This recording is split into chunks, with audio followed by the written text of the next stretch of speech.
हम आज उस जिम्मेवारी का निर्वहन का बात करने आए हैं डीसी के यहाँ कि डीसी साहब, हम आए हैं एक कार्यकर्ता बन करके, जो निःशुल्क कार्यकर्ता जाकर के वहाँ सेवा देना चाहता है।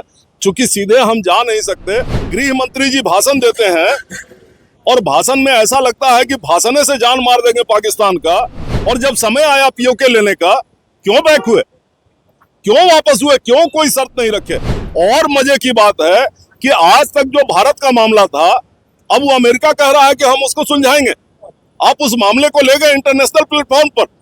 तो इस जीत से तो हमको लग रहा है कि हम लोगों को नुकसान हुआ है, फायदा क्या हुआ, हमको यही बताइए। नमस्कार, फॉलो अप देख रहे हैं आप, मैं आपके साथ अभिषेक पीयूष। जैसा कि आप सभी को पता है, 22 अप्रैल को पहलगाम में हुए आतंकी हमले के विरोध में 6 और 7 मई की रात जो है वो भारत की ओर से ऑपरेशन सिंदूर चलाया गया, जिसके बाद अघोषित एक तरह से युद्ध बोलेंगे जो भारत और पाकिस्तान के बीच में 3 दिनों तक चला। इसमें जो पाकिस्तान की ओर से ड्रोन और मिसाइलें भेजी गई, इसे भी भारत के डिफेंस सिस्टम के द्वारा जो है वो नस्ते नाबूद कर दिया गया। अभी पूर्वी सिंहभूम जिला कांग्रेस कमेटी के जिला अध्यक्ष आनंद बिहारी दुबे के नेतृत्व में यहाँ पर एक प्रतिनिधिमंडल जिले के उपायुक्त आनंद मित्तल से मिलने के लिए पहुंचा। हम सीधे इनसे जुड़ते हैं और जानते हैं, समझते हैं कि क्या कुछ मामला है। कांग्रेस पार्टी हमेशा से राष्ट्र के प्रति समर्पित रही है। आज़ादी के पहले की बात हो, आज़ादी के बाद की बात, जब भी कभी राष्ट्र पर बात आई तो कांग्रेस का सोच हमेशा से एक ही रहा कि राष्ट्र पहले, राजनीति बाद में। आपने देखा होगा कि जैसे एक घटना घटी पहलगांव की, इस घटना के बाद सबसे पहले सरकार की बैठक होने से पहले, कैबिनेट के बैठक से भी पहले कांग्रेस ने अपने सीडब्ल्यूसी का बैठक किया और उस बैठक में निर्णय लिया कि इस घटना का हम निंदा करते हैं और ये मांग करते हैं सरकार से कि इसका बदला जरूर सरकार ले। उसके लिए सरकार के हर सकारात्मक निर्णय पर, हर निर्णय पर कांग्रेस सरकार के साथ खड़ी है। आप देखे होंगे हर समय कांग्रेस पॉजिटिव रहा और आज भी कांग्रेस अपने पॉजिटिव रुख पर कायम। हम राष्ट्रीय मुद्दों पर, जहां पर भारत की प्रतिष्ठा दांव पर है, कांग्रेस के लोग राजनीति नहीं करना चाहते। हाँ, ये अलग बातें हैं कि कुछ सवाल जो जनता के मन में है, उन सवालों का जवाब कांग्रेस एक जवाबदेह विपक्ष होने के नाते जरूर पूछेगा, लेकिन अपने जिम्मेवारियों का निर्वहन करते हुए। आज जो घटना के बाद जो सीमावर्ती जिले हैं, उन जिलों में बहुत सारा कैजुअल्टी हुआ है, बहुत सारा घरों का नुकसान हुआ है। हालांकि सरकार ने अभी तक इसका डाटा उजागर नहीं किया है, लेकिन हम लोगों ने जो देखा न्यूज़ के माध्यम से, यूट्यूब के माध्यम से, या वहाँ के लोकल लोगों के द्वारा जो फेसबुक पर चलाया गया उन माध्यमों से, इससे पता चलता है कि काफ़ी कैजुअल्टी उस क्षेत्र में भी है, लोगों को काफ़ी नुकसान है। तो कांग्रेस के 200 कार्यकर्ता पूर्वी सिंहभूम जिला से उन क्षेत्रों में जाकर के लोगों को सेवा और सहयोग करना चाहते हैं। हम लोग आज वही लेकर के आए हैं डीसी के पास कि सीधे उस क्षेत्र में जा नहीं सकते, चूंकि मजबूरियां हैं, इस समय कई एक प्रतिबंध है।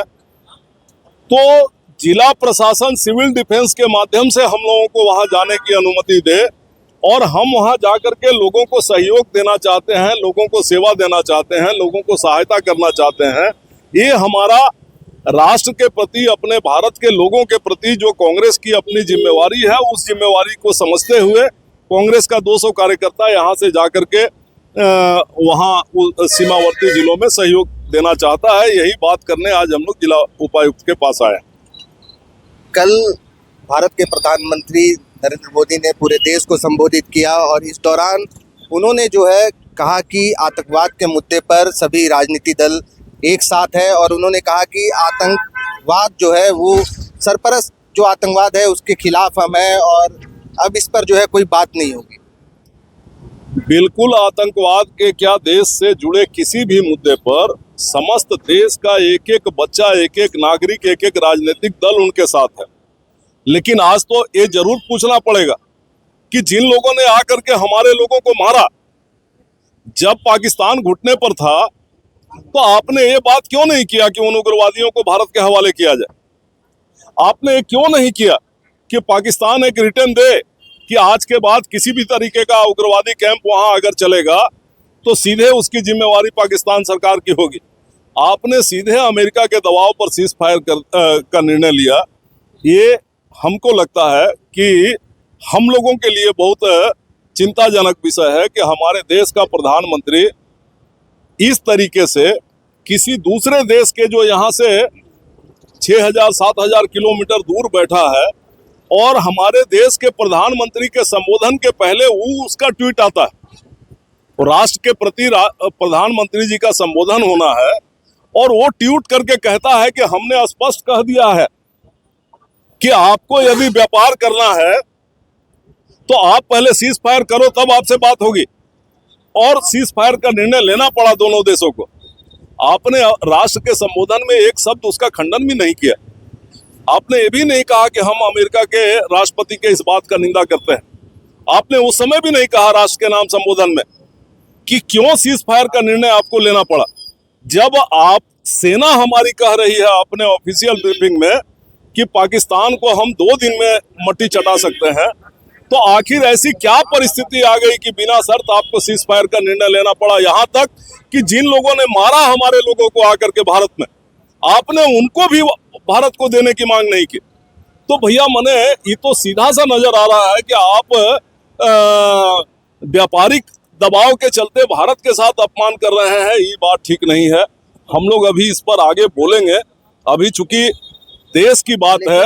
लेकिन कल प्रधानमंत्री ने अपने संबोधन में एक लाइन ये भी कहा कि 10 मई को पाकिस्तान में जो नुकसान हुआ उसके बाद पाकिस्तान के रक्षा मंत्री के द्वारा भारत के डीजीएमओ से बात की गई थी, जिसके बाद युद्ध को विराम दिया गया। सर, आप कह रहे हैं कि उसका नुकसान कर दिया, उसका सारा एयरबेस खत्म कर दिया। आप कह रहे हैं कि हमने उसका ये मार दिया, हमने उसका वो मार दिया। वो बात किया जब वो घुटना टेक दिया तो कभी ऐसा होता है क्या कि जो कमजोर है उसकी गलती है, मजबूत के सामने घुटना भी टेक रहा है, और जो गलती किया हम उसकी भी मांग नहीं कर रहे हैं। क्यों मांग नहीं किया, यही तो हम जानना चाहते हैं कि क्यों ये बात नहीं की आप कि जिन लोगों ने मारा वो आपके देश के अंदर हैं, उनको हमारे हवाले करो। ये सुनिश्चित करो कि आज के बाद कोई उग्रवादी कैंप वहां नहीं चलेगा। क्यों बात नहीं किए? क्यों?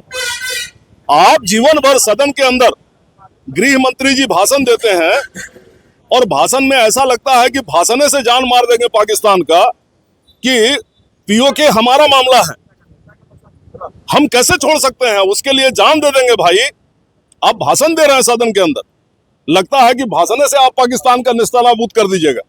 और जब समय आया पीओके लेने का, क्यों बैक हुए, क्यों वापस हुए, क्यों कोई शर्त नहीं रखे। और मजे की बात है कि आज तक जो भारत का मामला था, अब वो अमेरिका कह रहा है कि हम उसको सुलझाएंगे। आप उस मामले को ले गए इंटरनेशनल प्लेटफॉर्म पर।